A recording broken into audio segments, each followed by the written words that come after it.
தமிழக வெற்றி கழகத்தினுடைய தலைவர் மரியாதைக்குரிய விஜய் அவர்களுக்கு இயக்கத்தின் சார்பில் போராட்டத்தில் கலந்து கொள்ள வேண்டும் என்று வலியுறுத்துவதற்காக இன்று தாவேகாவினுடைய கட்சி தலைமை அலுவலகத்திற்கு வந்து கட்சியினுடைய முக்கிய நிர்வாகிகளை சந்தித்து மருத்துவர் அன்புமணி ராமதாஸ் அவருடைய கடிதத்தை இன்று வழங்கியிருக்கிறோம்.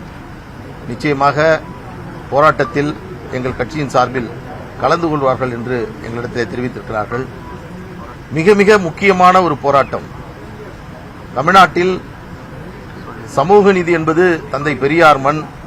சமூக நீதி இயக்கம், திராவிட இயக்கம்தான் சமூக நீதிக்கு முதல் முழு மூச்சியாக செயல்படக்கூடிய அமைப்பு என்றெல்லாம் சொல்லுகிறார்கள். ஆனால் தந்தை பெரியார் சொன்னார், தலையை எண்ணுங்க, இடஒதுக்கீட்டை கொடுங்கள் என்று. விகிதாச்சார இடஒதுக்கீடு வழங்க வேண்டும் என்றால் அதற்கு சாதிவாரி கணக்கெடுப்பு தான் மிக மிக அவசியமானது. ஆனால் தமிழக முதலமைச்சர் ஸ்டாலின் அவர்கள்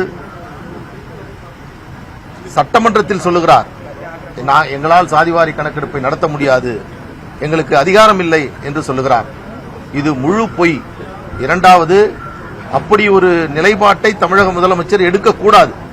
கலைஞர் அவர்கள் உயிரோடு இருந்தால் எங்களுக்கு அதிகாரம் இல்லை என்று அவர் சொல்லியிருக்க மாட்டார்.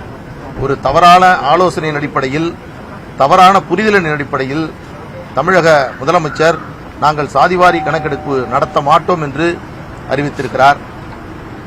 இந்த தருணத்தில் தமிழ்நாட்டில் இருக்கக்கூடிய அனைத்து அரசியல் இயக்கங்களும், குறிப்பாக சமூக நீதியில் அக்கறை கொண்டிருக்கக்கூடிய இயக்கங்கள் எல்லாம் இந்த போராட்டத்தில் கலந்து கொள்ள வேண்டுமாய் எங்களுடைய அழைப்பை இன்றைக்கு விடுத்திருக்கிறோம். 17ஆம் தேதி நடக்கக்கூடிய போராட்டம் என்பது மிகுந்த முக்கியத்துவம் வாய்ந்த போராட்டமாக அது இருக்கும். இதற்கு தமிழக அரசு, குறிப்பாக திராவிட முன்னேற்றக் கழகம் பதில் சொல்லியே ஆக வேண்டும். தெலுங்கானா, பீகார், கர்நாடகா போன்ற பல மாநிலங்களில் சாதிவாரி கணக்கெடுப்பு நடத்தப்பட்டிருக்கிறது. அதனைத் தொடர்ந்து அங்கே இடஒதுக்கீடும் வழங்கப்பட்டிருக்கிறது. ஆனால் தமிழ்நாட்டில் மட்டும் இது நடத்தப்படாமல் இருக்கிறது. அதன் காரணமாகத்தான் சாதிவாரி கணக்கெடுப்பை நடத்த வேண்டும் என்று நாங்கள் இந்த போராட்டத்தை நடத்துகிறோம்.